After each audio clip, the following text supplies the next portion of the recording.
Hey all right and welcome to all in today's discussion. ये पूरी video रहेगी सिर्फ यूपीएससी में जो मेंस का आपका क्वेश्चन पेपर होता है। 3 घंटे आपको मिलते हैं और 250 मार्क्स का ये पेपर होता है। तो आज की इस पूरी वीडियो में जो भी सिलेबस होगा इसका वो हम डिस्कस करेंगे, प्लस साथ साथ में जो भी बुक्स होती हैं कौन कौन सी रिफ़र कर सकते हैं आप सिलेबस के अकॉर्डिंग, तो वो भी हम डिस्कस करने वाले हैं। बाद में हम दूसरी वीडियो में ये भी डिस्कस करेंगे कि कितने 150 वर्ड के क्वेश्चन आते हैं और कितने 250 वर्ड के क्वेश्चन आते हैं। पर आपको 150 से 250 वर्ड में कोई भी जो भी हम सब टॉपिक डिस्कस करने वाले हैं उतने आपको प्रिपरेशन करनी होगी कि हर एक सब टॉपिक के लिए 150 से 250 वर्ड आपको पता होने चाहिए। अब देखोगे अगर जनरली इस पूरे क्वेश्चन पेपर में आपसे एक तो ब्रॉड हिस्ट्री पूछी जाती है और दूसरी ज्योग्राफी। हिस्ट्री में भी एंशियंट आएगा, इंडिया की आएगी, वर्ल्ड की आएगी, राइट। ज्योग्राफी में भी वर्ल्ड की पूछी जाएगी और इंडिया की, वॉल्केनोज, ये सब पूछे जाएंगे। तो हम इनिशियल से डिस्कस करते हैं कौन कौन से सब टॉपिक पर क्वेश्चन बनेंगे और उन सब टॉपिक को आपने हर एक टॉपिक को कवर करना है, छोटे छोटे नोट्स बनाने हैं। अभी मैं नोट्स हर एक टॉपिक का शेयर भी करूंगा दूसरी वीडियो में। इस पे सिर्फ हम सिलेबस डिस्कस करेंगे, ठीक है। और लास्ट में कौन सी बुक से आप पढ़ सकते हैं वो चीज़ वो भी डिस्कस करेंगे। तो मैंने कहा ब्रॉडली हिस्ट्री पूछी जाती है, बट इंडियन हिस्ट्री में जब भी आप देखोगे तो भारत को आप चाहे नॉर्दर्न स्टेट घूमो चाहे साउदर्न स्टेट घूमो तो टेम्पल आर्किटेक्चर बहुत अलग मिलता है, आपको रिच मिलता है। आपकी जो लैंग्वेज हैं बहुत सारी इंडिया में, तो रिच बायोडाइवर्सिटी इसलिए बोलते हैं, रिच हेरिटेज है कि रीजनल लेवल पे देखो और नेशनल लेवल पे देखो तो कल्चर बहुत ज़्यादा भिन्न है, अलग अलग जगह में, अलग अलग राज्यों में अलग अलग भिन्न चीज़ें हैं। तो आप देखेंगे कि अलग अलग डांस हैं। तो पहला GS1 में मेंस में एग्जामिनर हमसे यही एक्सपेक्ट करता है कि हमें आर्ट फॉर्म्स अपने इंडिया के, चाहे वो नॉर्थ ईस्ट स्टेट हो, चाहे साउदर्न स्टेट हो, चाहे नॉर्दर्न स्टेट हो, उन सब के आर्ट फॉर्म्स, बेसिकली उनके कल्चर को, हमें संस्कृति के बारे में पता होना चाहिए। सेकंड आपका लिटरेचर। लिटरेचर यानी कि कौन कौन से साहित्य लिखे गए हैं। अब भारत के बारे में आप देखोगे बहुत सारे फॉरेन ट्रैवलर्स आए भारत में, इंडियंस आए और उन्होंने अपने तरीके से लिखा, तो उनके बारे में भी पता होना चाहिए। और एंशियंट बात करूँगा तो ऋग्वेद, बहुत सारे जो मानस खंड हैं, केदार खंड हैं, अगर आप देखोगे तो उसमें उत्तराखंड का, बहुत सारे स्टेट का मेंशन किया है अपने बेसिस पे। तो एग्जामिनर हमसे इनिशियल में तो यही एक्सपेक्ट करता है कि भारत की आप हेरिटेज और कल्चर को जानो सबसे पहले, और उन पर 250 से बेसिकली 200 वर्ड हम एवरेज रखते हैं, ठीक है। तो आर्ट फॉर्म पहला, लिटरेचर दूसरा, और आर्किटेक्चर जैसे नागारा स्टाइल होती है, वेसारा स्टाइल होती है, राइट। तो एंशियंट से मॉडर्न टाइम्स तक। अभी मॉडर्न टाइम यानी कि जब हम कॉलोनी हुआ करते थे भारत, इंग्लैंड की, ब्रिटेन की, तो उन्होंने भी बहुत सारी बिल्डिंगें बनाई अपनी चर्च स्टाइल में, ठीक है।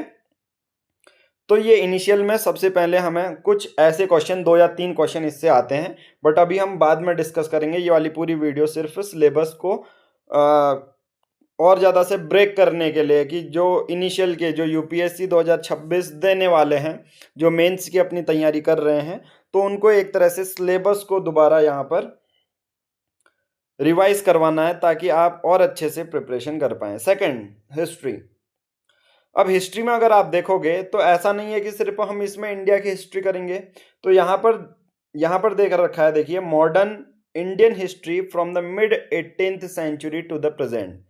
बेसिकली आपको फ्रीडम स्ट्रगल, गांधी जी कब आए थे, उसके बाद की चीज़ें, इंडियन नेशनल कांग्रेस, मैं अभी बुक बता दूंगा कि राजीव अय्यर से पढ़नी है, बट इससे पहले भी हमारे जो पूरे वर्ल्ड में क्या चल रहा था वो भी इस पूरे उसमें हमारा एग्जामिनर चेक करता है।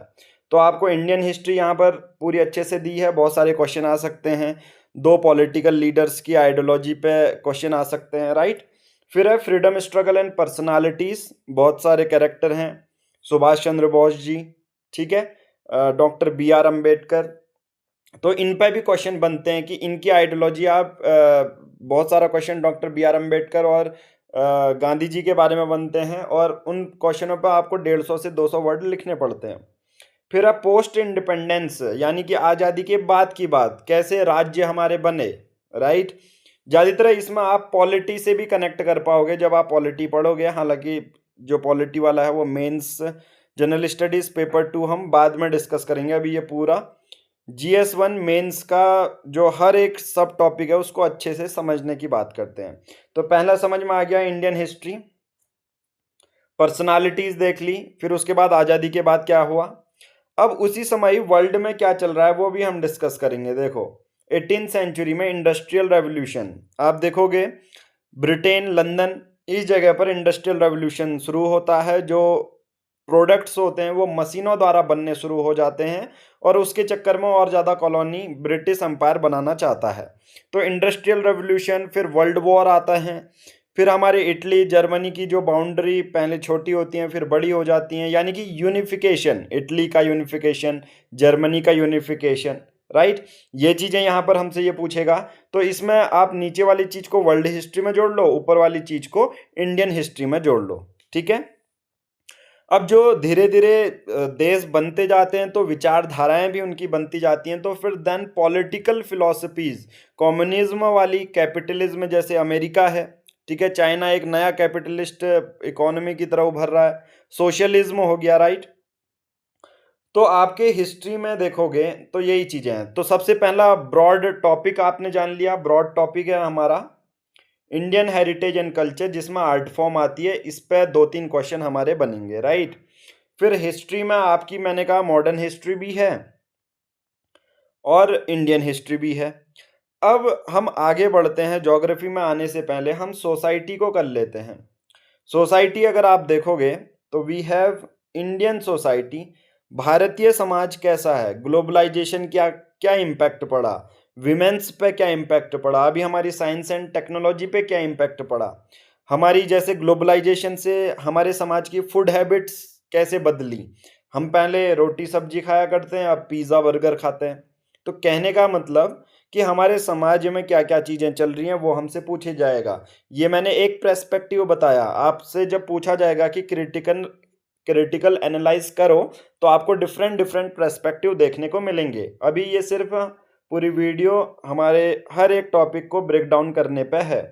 डाइवर्सिटी आप देखोगे नॉर्थ ईस्ट में हमारे ट्राइबल लोग रहते हैं, वहां पर चलती है। साउदर्न स्टेट देखोगे, नॉर्दर्न स्टेट देखोगे, उनका अलग कल्चर है। तो डाइवर्सिटी भिन्नता कैसे है, चाहे आप इंडिया के जो सिविलाइजेशन है, अभी की जो सभ्यता चल रही है उसमें अलग अलग विचारधाराएं देखने को मिलती है हमारे स्टेट में, फिर भी एक यूनिटी है। साथ ही साथ ये डाइवर्सिटी आपको लिटरेचर में तो मिलती है, प्लस वर्ल्ड जो वाइल्ड लाइफ होती है, फ्लोरा फाउना होती है, हमारे आप ज्योग्राफी में भी देखोगे तो ये डाइवर्सिटी देखने को मिलेगी और उसी के बेसिस पे हमारी सभ्यताएं अभी चल रही हैं। रोल ऑफ वीमेन, महिलाओं का क्या योगदान रहा है और उनसे जुड़ी हुई जो ऑर्गेनाइजेशन बनी हैं वो किस तरह से दूसरी महिलाओं के विमेन एम्पावरमेंट का काम करती हैं। आप इसमें मॉडल आंसर भी दे सकते हैं, बट ये बेसिकली हमसे महिलाओं के योगदान सोसाइटी में, समाज में क्या चल रहा है, क्योंकि आप टॉपिक देखोगे तो यहाँ पर सोसाइटी दी है और सब टॉपिक देखोगे तो ये चीज़ें हैं। तो टोटली जितने भी सब टॉपिक हैं you have to link this topic with this term that is society, right. Next is population issue, समाज में यही चीज़ें होती हैं, पॉपुलेशन इश्यू, पॉवर्टी को हम कैसे कर सकते हैं। तो इसके चलते हुए आप सेंट्रल गवर्नमेंट की, इवन केरला गवर्नमेंट की बहुत सारी स्टेट मॉडल किस तरह से अडॉप्ट कर सकते हैं। डेवलपमेंट कैसे समाज का, बहुत सारी ग्रामीण क्षेत्र होते हैं उनका नगरीकरण किया जा रहा है ताकि बेसिक फैसिलिटीज़ उनको मिल पाए। साथ ही साथ सरकार का रेवेन्यू भी इससे पैरेलली बढ़ता है, बट हम इसमें बात कर रहे हैं कि समाज कैसे विकसित होगा, टोटली ये होगा। तो इस तरह से आप इस टॉपिक को समझ सकते हैं कि सोसाइटी में इंडियन सोसाइटी, डाइवर्सिटी, महिलाओं का role, issues, poverty, urbanisation. Then we have the effect of globalisation. 1991 में जब भारत सरकार के पास अगले 7-8 दिन के लिए सिर्फ क्रूड ऑयल बचा था, हम पेट्रोल डीजल भी हमारे पास खरीदने के लिए फॉरेन करेंसी नहीं थी, तो उसके बाद हमने अपनी इकोनॉमी खुली छोड़ दी, यानी कि हर एक देश एक दूसरे देश से क्या करेगा, ट्रेड करेगा। तो उससे समाज में क्या इम्पैक्ट पड़ा, ये यहाँ पर ये पूछना चाह रहा है। Indian society, role of women, population issue, effect of globalisation. इस ग्लोबलाइजेशन का असर इस समाज में कैसे हो रहा है। उसके साथ साथ बहुत सारी ऐसी चीजें हैं, जैसे ग्लोबलाइजेशन से आप देखोगे एडवांस लेवल पर पढ़ाई शुरू होने लगी, हमारे यहाँ के बच्चे दूसरे जगह पे जाके पढ़ते हैं, तो और ज़्यादा हेल्थ सेक्टर में भी आपको एडवांसमेंट देखने को मिलेगी। उसी से सोशल एम्पावरमेंट भी हो रही है। बहुत सारी आउटसोर्सिंग हम यहाँ आईटी सर्विस सेक्टर में करते हैं, तो इससे भी सोशल एम्पावरमेंट। कॉमनलिज्म क्या है, उसके बाद बहुत सारे ऐसे समाज में तो ऐसे सिर्फ पॉजिटिव तत्व नहीं है, आपको रीजनलिज्म भी देखने को मिलेगा, और इसके बेसिस पे हिंसा बढ़ जाती है, राइट, वायलेंस बढ़ जाता है। तो उसको कैसे काउंटर करेंगे, तो ये चीजें भी आपको समाज से ही लिंक करनी है। देन सेक्युलरिज्म, हमारा समाज भिन्नताओं बड़ा अलग धर्म है, बहुत सारे धर्म है जिनको, हालांकि भारत सरकार जो इंडियन हमारी नेशन एज ए नेशन है, हम किसी को ऑफिशियली रिकॉग्नाइज नहीं करते कि ये हमारा धर्म है, राइट।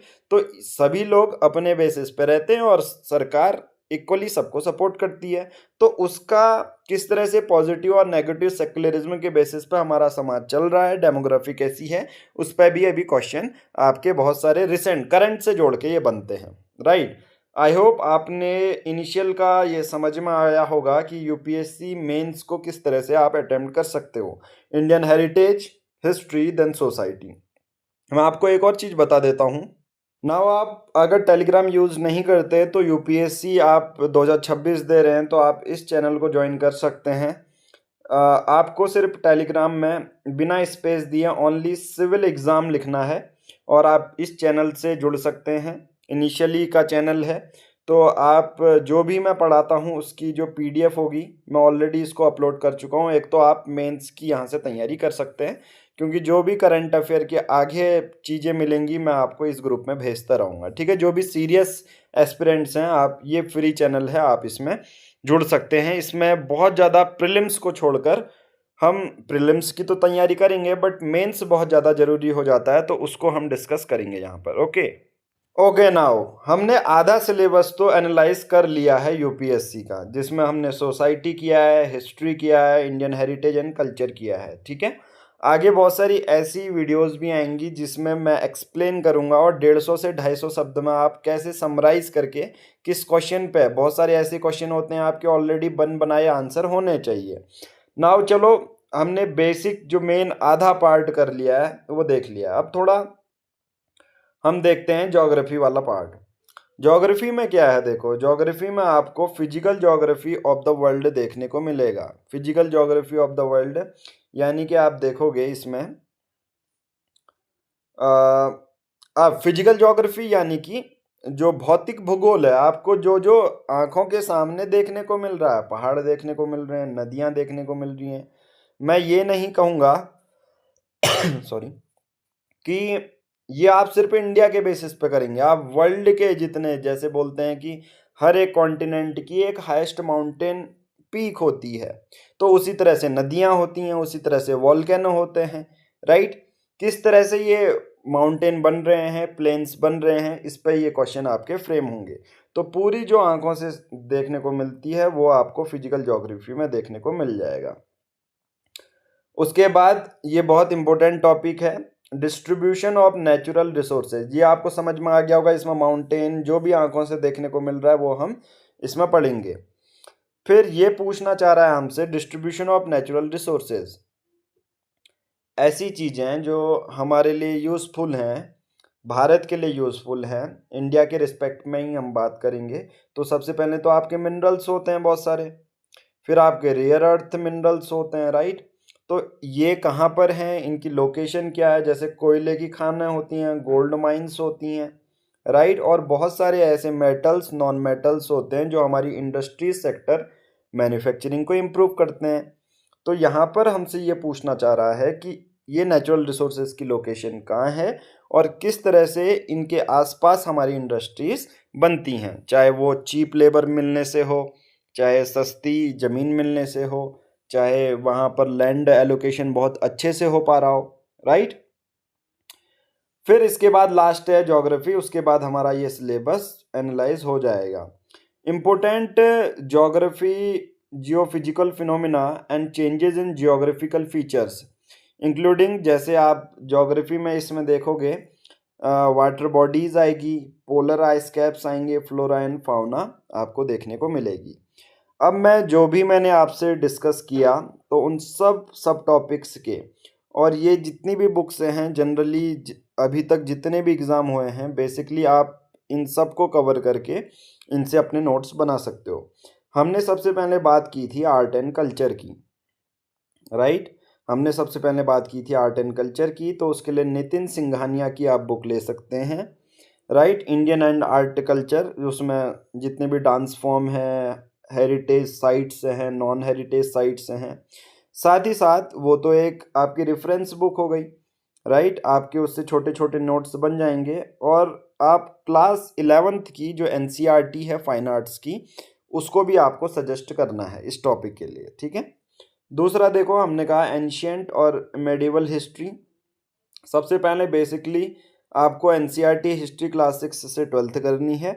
दूसरा आप देखोगे जो RS शर्मा है वो एंशियंट इंडिया के लिए, और सतीश चंद्रा है वो मेडिवल इंडिया के लिए, मध्यकालीन भारत के लिए आप पढ़ सकते हो। अब उसके बाद आती है आपकी मॉडर्न हिस्ट्री। मॉडर्न हिस्ट्री के लिए आपको बुक आती है स्पेक्ट्रम, ठीक है, बाय राजीव अहिर। ये ऑलरेडी IPS रह चुके हैं, उन्होंने ही बुक लिखी है।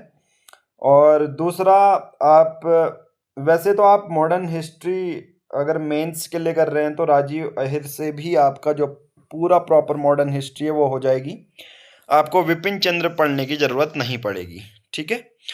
नेक्स्ट है पोस्ट इंडिपेंडेंस। पोस्ट इंडिपेंडेंस आप देखोगे यानी कि आज़ादी के बाद कैसे हमारे राज्य बने, वो आप, मैं सजेस्ट करूँगा आप पूरी बुक ना भी पढ़ें, तो किस तरह से हमारे राज्य बने थे, किस तरह से राज्य जुड़े, कौन कौन से उनको राइट मिले, उनको आप पॉलिटी के बेसिस पे या इंटरनेट से ही आप उसकी जो शॉर्ट नोट्स बनाए तो बहुत अच्छा आपको देखने को मिलेगा, ठीक है। लास्ट टाइम में रिवाइज भी हो जाएंगे।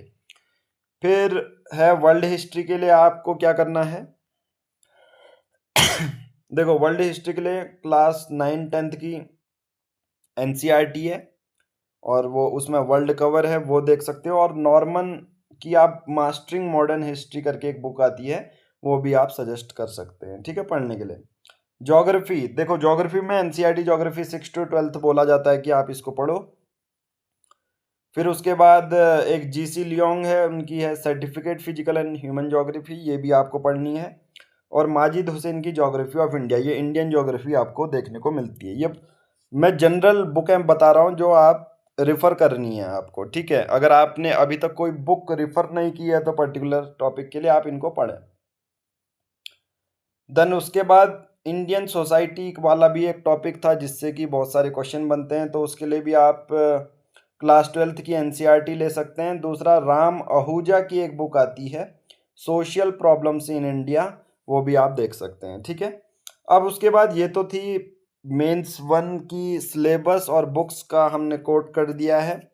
और इंडियन ईयर बुक आप फर्दर रेफर कर सकते हैं, योजना, कुरुक्षेत्र मैगजीन, ये प्रीवियस ईयर देख सकते हैं। साथ ही साथ टॉपर्स की आंसर शीट आप रेफर कर सकते हैं, ministry report for current perspective, map based diagram भी आप देख सकते हैं, ठीक है। तो ये हमने आई होप पूरा आपको समझ में आया होगा। इसमें हमने सिलेबस देख लिया, बुक्स देख ली। आगे आगे सिर्फ UPSC 2026 जो प्रिपेयर कर रहा है उसके लिए हम ऐसी वीडियोस, जो नए बच्चे हैं उनके लिए हम ये वीडियोस लाते रहेंगे। इवन जो मेंस दे चुके हैं और इनिशियल से प्रिपरेशन करना चाहते हैं, तो इसमें मेंस पर्सपेक्टिव पर बहुत सारे हम वीडियोस बनाने वाले हैं, ठीक है। आज की इस वीडियो में इतना ही, और यहाँ तक वीडियो देख ली है तो लाइक करें, सब्सक्राइब करें। Thank you, have a nice day.